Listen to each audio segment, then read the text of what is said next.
H a définitivement rétabli la paix.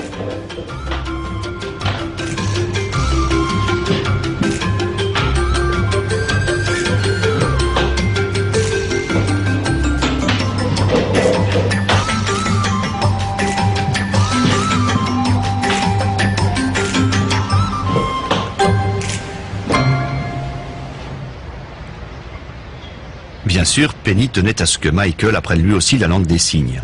La comparaison avec Coco serait intéressante. Au bout d'un an, il connaissait une vingtaine de signes.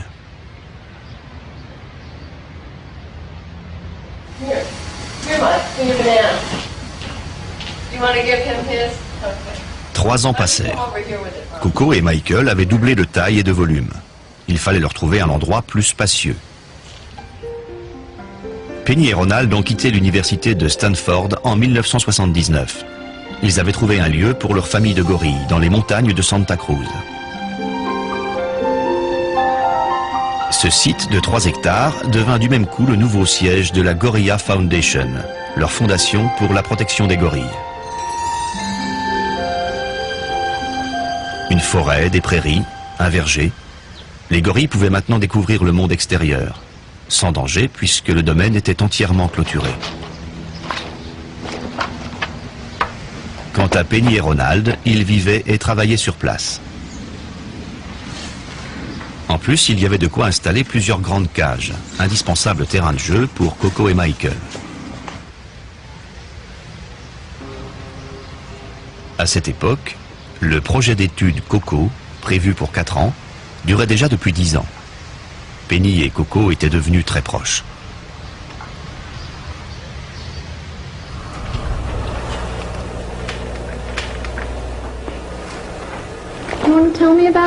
Qu'est-ce que tu fais là? Tu me le dis? Oh, tu ne veux pas me le dire. C'est personnel. D'accord, je te laisse.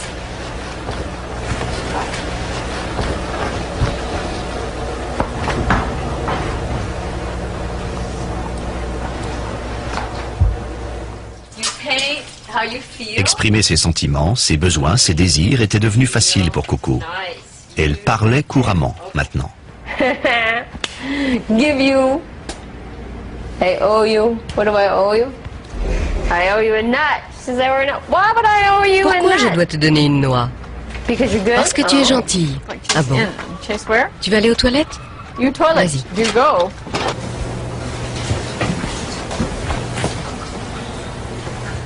Do you sleep? Tu dors?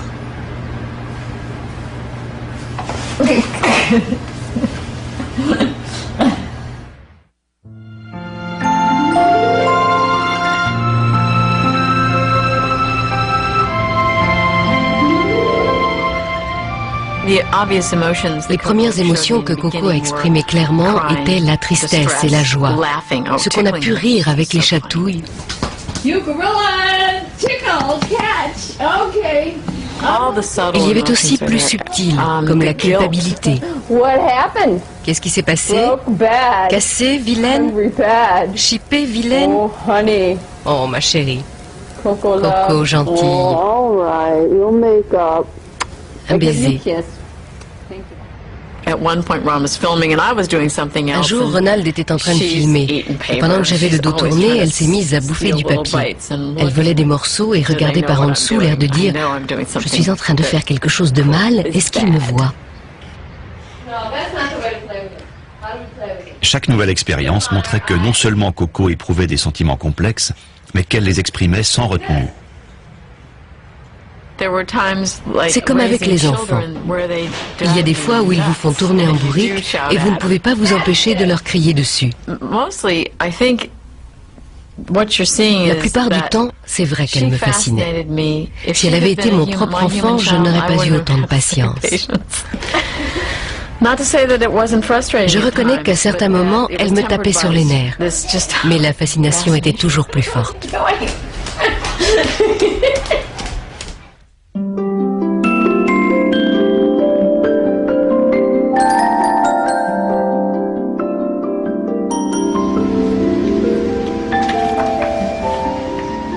Toute petite, Coco aimait déjà feuilleter des livres et des revues. Elle s'intéressait surtout aux photos et les commentait pour elle-même avec des signes. Son livre préféré était Les Trois Petits Chatons. Penny le lui a lu des dizaines de fois. 3 petits minous qui avaient perdu leur mitaine se mirent à pleurer. Ce qui semblait la toucher dans cette histoire, c'était que ces petits chats au nez rose pleurent parce qu'ils avaient fait une bêtise.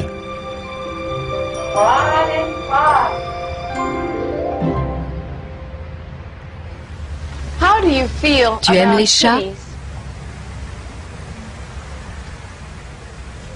Chat, rendre visite à gorille. Coco aime.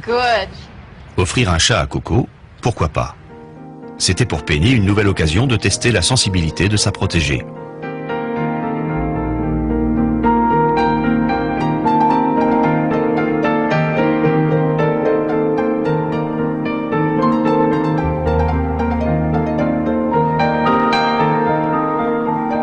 Ces photos ont fait sensation.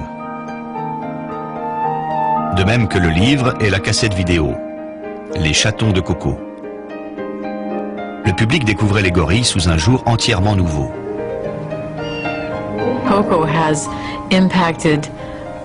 Ces images de Coco et de son chat ont énormément impressionné le grand public. Les gens s'en souviennent parce qu'elles ont provoqué chez eux une grande émotion. Ils ont été surpris de voir cette énorme gorille câliner un tout petit chaton avec une incroyable délicatesse.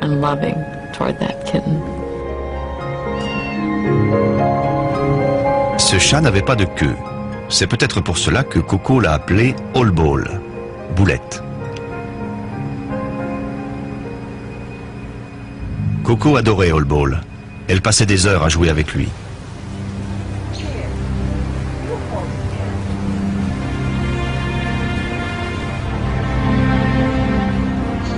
Et plus le temps passait, plus Coco semblait attachée à ce chat. Malheureusement, un soir, All Ball s'est fait écraser par un camion.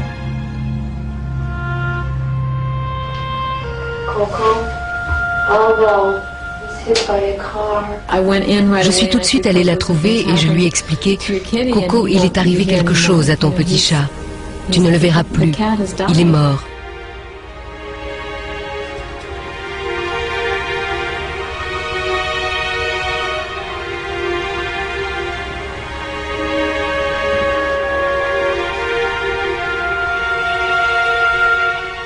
Après avoir passé un long moment avec Coco pour la consoler, Penny l'a laissée seule. Et elle affirme l'avoir entendu alors exprimer son chagrin.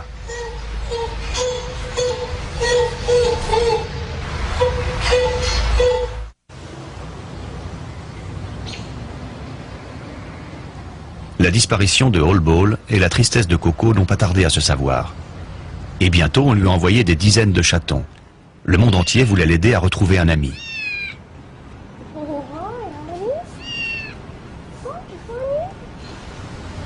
Oh, the little troubles. Oh, the little troubles. Oh, the little troubles. There. You have them all. Coco a tout de même fini par en choisir un. Un autre chat, sans queue, qu'elle a baptisé Smokey. Fumé. Smokey vit encore aujourd'hui. C'est le meilleur copain de Coco.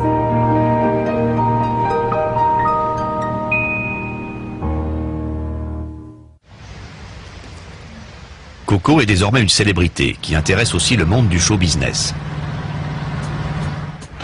Elle reçoit fréquemment des journalistes et des gens de télévision, comme cette actrice qui voulait présenter avec Coco, toute jeune, une émission intitulée « Femmes célèbres ». Which do you want? She wants them all. Ensuite, un journaliste a eu le projet d'écrire l'histoire de Coco. Il lui arrive aussi de se donner en spectacle pour la bonne cause. Quand un des acteurs de Star Trek lui a demandé de participer à sa campagne pour la protection des espèces menacées, elle s'est montrée plus que coopérante. How are you feeling, Coco? Un célèbre présentateur de télévision lui fait souvent des visites d'amitié. Il a raconté son histoire dans un show qui est d'ailleurs un des préférés de Coco. Thank you. Tu veux voir ça? Really? Oh, okay.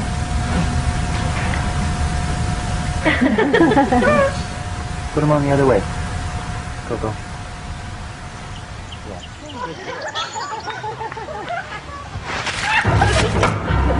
Hey, that's cool.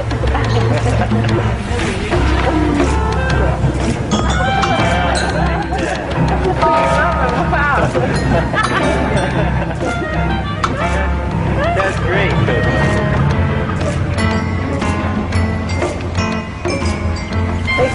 Coco, en échange, je te donne ce que j'ai dans ma poche et tu me rends les lunettes.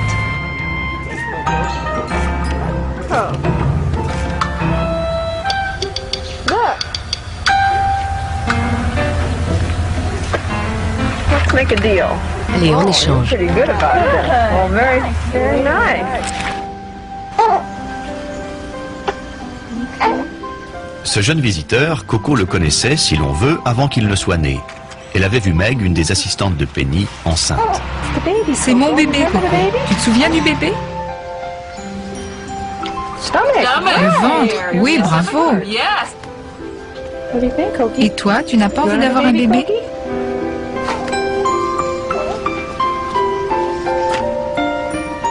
Un bébé. Dans leur milieu naturel, les gorilles atteignent la maturité sexuelle vers l'âge de 10 ans et commencent alors à s'intéresser aux individus du sexe opposé.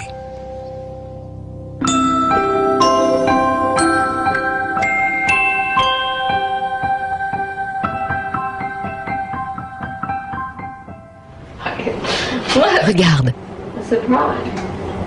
Coco n'ayant pas de modèle à imiter, au contraire de ce qui se passe dans la nature, Penny a pensé que c'était à elle de lui expliquer comment naissent les gorilles.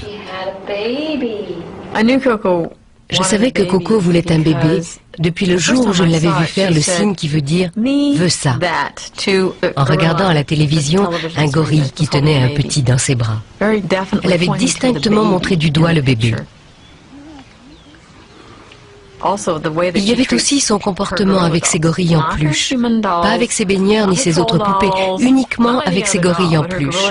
Elle leur prenait les mains et leur faisait dire certaines choses avec des signes. Elle leur apprenait manger, boire et encore. Les 3 premiers signes qu'elle a elle-même appris quand elle était petite. Comment boit le bébé?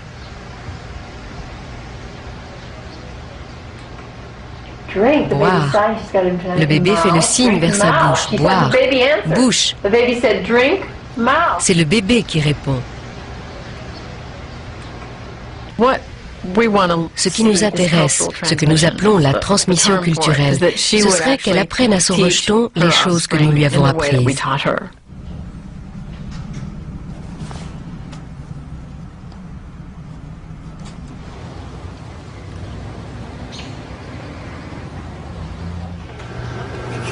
Aujourd'hui, Coco connaît plus de 1000 signes et en utilise couramment 500. Sans compter les siens qui ont probablement des subtilités que notre façon d'interpréter ne rend pas.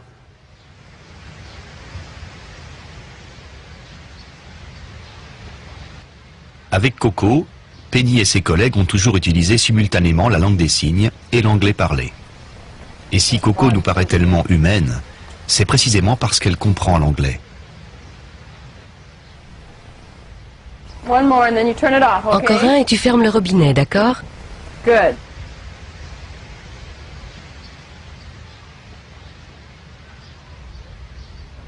Fais voir ta langue. Elle est très belle, parfait. Le plus surprenant chez Coco est son incroyable faculté d'adaptation. Quand un mot de vocabulaire lui manque, elle en invente un, à partir de ce qu'elle connaît. Dina, qui converse quotidiennement avec elle, a repéré plusieurs signes qui lui sont propres.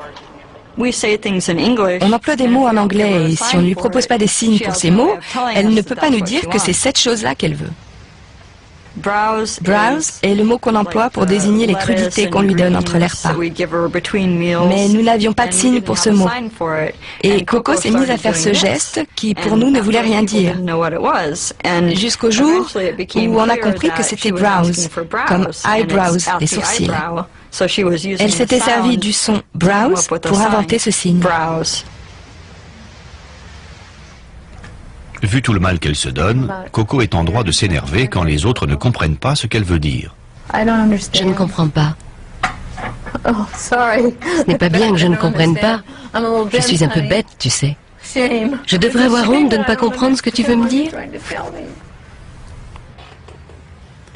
Le plus déroutant, c'est que Coco n'hésite pas à créer des mots composés pour être encore plus précise.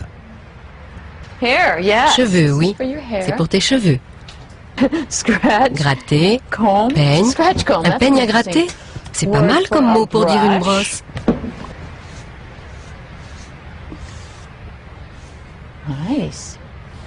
Je ne suis pas bien coiffée aujourd'hui. Elle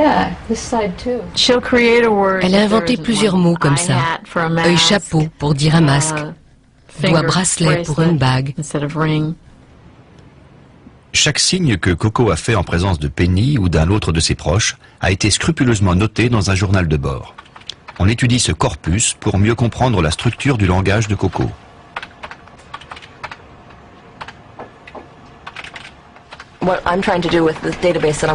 J'essaie de classer les signes qu'ils utilisent par genre. Les signes qui ont une fonction grammaticale, ceux qui leur servent dans leurs relations sociales et ceux qui servent à traduire une émotion. Car les gorilles s'expriment sur tout. Ils ne se contentent pas de réclamer à manger. Ils donnent leur avis sur certaines choses et font des commentaires. Toutes ces observations ont permis aussi de constater que Coco et Michael n'ont pas du tout le même caractère. Ils sont très différents tous les deux. Coco est plutôt bavarde. Michael, lui, est peu loquace. Mais ce qu'il exprime est toujours très précis.